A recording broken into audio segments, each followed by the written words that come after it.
What's up, everybody? This is Aaron with the Unnamed Horror Podcast. It's been quite a while, so thank you for joining me watching this video. Um, I just finished watching the 2025 Hulu remake of The Hand That Rocks the Cradle, and so I thought I'd do a little review of it. And I gotta be honest, I really enjoyed it. Especially the last like 20-25 minutes. The rest of it's good, but the last 20-25 minutes where it really kicks up a notch. And the first probably hour and 15-20 minutes is a lot of story, and there's nothing wrong with that. It's a lot of story. Stars Micah Monroe in the basically the Peyton Flanders role from the original. Um, Mary Elizabeth Winstead is the mom, the Annabelle Sciarra role from the original. They go by different names in this movie, and the story's a little bit different. There's some similarities, but a lot of the reason why is different in this movie. I don't want to give too much away. It's only been out for I think a month and a half, so I don't want to necessarily do a spoiler review right now. But it's I thought it was really good. Micah Monroe was phenomenal. Mary Elizabeth Winstead was great as well. She was tremendous. Um, I can't remember the little girl's name, but the little girl that plays Emma was fantastic as well. Raul Castillo plays the husband, and he's good. He just doesn't, just like the original with Matt McCoy, he didn't really get a whole lot to do. He's kind of just sort of a background character. Um, the last, like I said, there's one thing, a couple of things I didn't really like about it. For one, and one of them is very trivial. It didn't really matter much. It's just something that kind of bothered me. In the original, it was a son and a daughter. In this one, it's two daughters. Don't know why everything has to be all female. It has to be all female. Um, Again, that's trivial. It doesn't really matter. But to me, it's kind of like, come on, you know, it's a son and daughter. It's a son and daughter. You don't need two daughters. But again, that doesn't really matter much. But the story itself was really good. I liked the kind of the different twists they did to it in this one that they didn't do in the original. Um, so I won't spoil anything, but I will say it's not a husband doctor molesting a woman that starts this whole thing off. It's something completely different, and you don't find out till right at the end what happened. Um, but the other thing was the final confrontation was really quick. I think way too quick.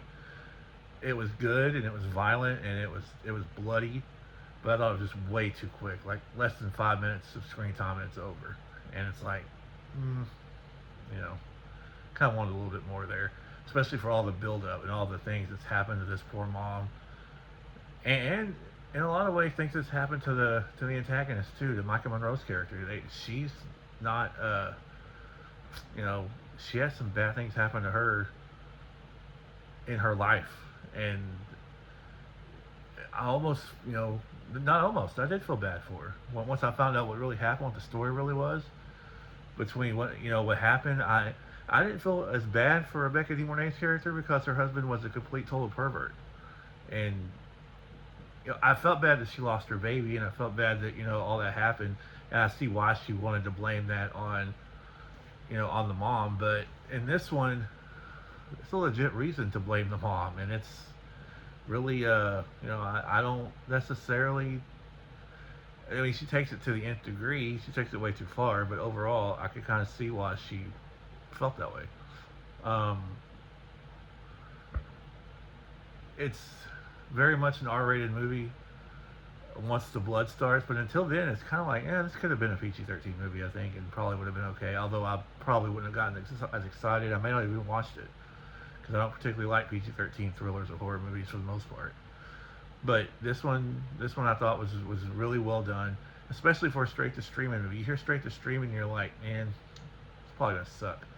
And according to a lot of people, they thought it did, which is why I waited so long to watch it, because I really love the original.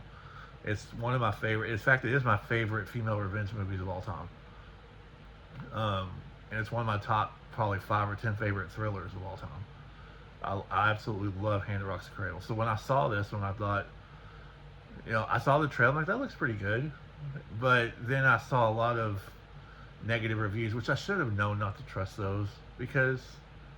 And at the same time, don't necessarily trust mine. Go watch it for yourself. It's on Hulu. So if you have Hulu, go. You don't have to pay anything extra. Just go watch it. It's an hour and I guess I got it up on the screen. It's an hour and 42 minutes with credits. Hour and a half, hour and 35 minutes, whatever, before the credits. So just go give it a watch. It's worth it. Just know that it gets pretty bloody towards the end, and it's rather violent, and a lot of crazy things happen throughout this movie.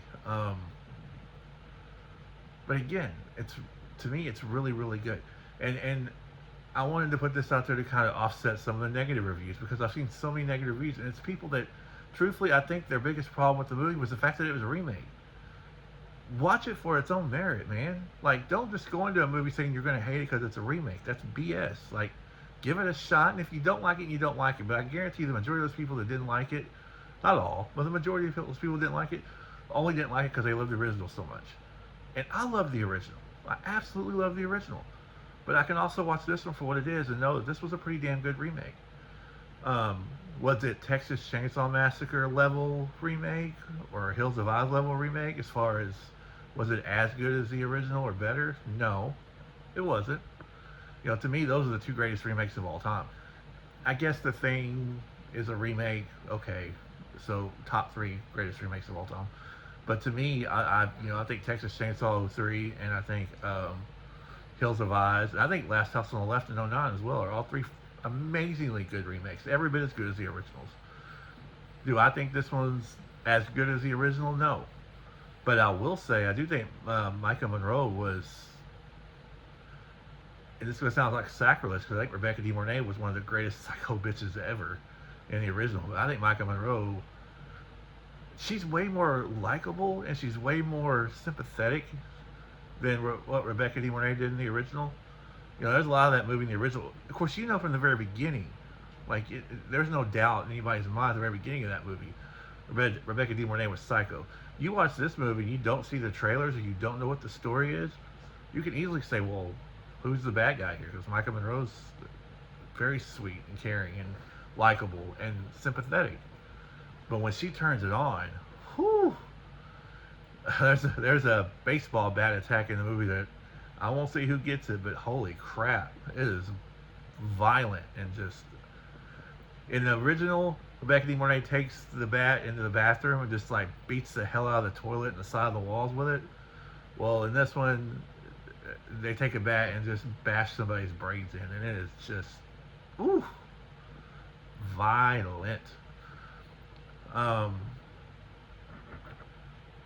I'm trying not to give much away, but ultimately, it's on Hulu. It's been out for a couple of months now. I think it came out in October, so like right around Halloween, and it's almost Christmas. So it's been out for almost 2 months.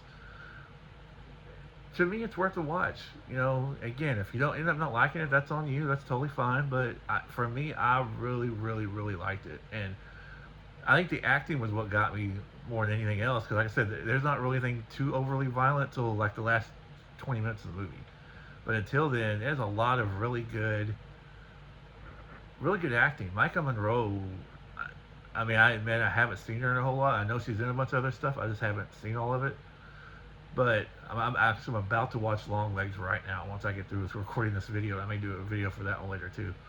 I know she's the star of it. Her and Nicolas Cage are stars of that movie. But she is amazing in this movie, absolutely amazing. And so is Mary Elizabeth Winstead, who I've always liked from back in '06 when I saw her in Final Destination 3. And then a couple of years later, I saw her in Live Free or Die Hard. And then Good Day to Die Hard. And I'm sure she's been in a bunch of other stuff, but those are the three things that I really, really like that she's in. Yes, I even like Good Day to Die Hard, Sue me. I thought it was fun. Wasn't as good as the others, but it was fun. And she was good, and she was only in like 2 seconds of that movie, but she was in pretty much all of Live Free or Die Hard, and was tremendous. Final Destination 3, she was tremendous. She was fantastic in this movie too, as the mother. And I again, I don't want to go too much longer. It's been almost 10 minutes, and I don't want to ruin anything, but give it a chance. I think it's well worth the watch. And it's on Hulu. It's a Hulu original, so it'll be on Hulu for probably as long as it's out. And just go give it a shot. Hand That Rocks the Cradle 2025. Out of 10, I'll give it probably an 8. I would have given it higher if it was a little bit more violent, but I'd give it about an 8 out of 10. I thought it was great. Again, not as good as the original, but that's okay. It doesn't have to be. It's still really, really good, really serviceable horror movie or a psychological thriller. I will say this is not a horror movie. I don't particularly like the term psychological thriller normally, but that fits here. It's not really a horror movie, but it's a thriller, and it's very thrilling, very suspenseful, tremendous acting. There's some moments that make you tear up a little bit. It's a very emotional, great movie. I thought it was a great movie. So yeah, Hand That Rocks the Cradle, give it an 8 out of 10. Give it a watch. It's on Hulu. And thank you for joining me. And I will see you guys next time on the Unnamed Horror Podcast. I may have a review of Long Legs up later as well. About to watch it right now. So catch you guys later. Bye bye.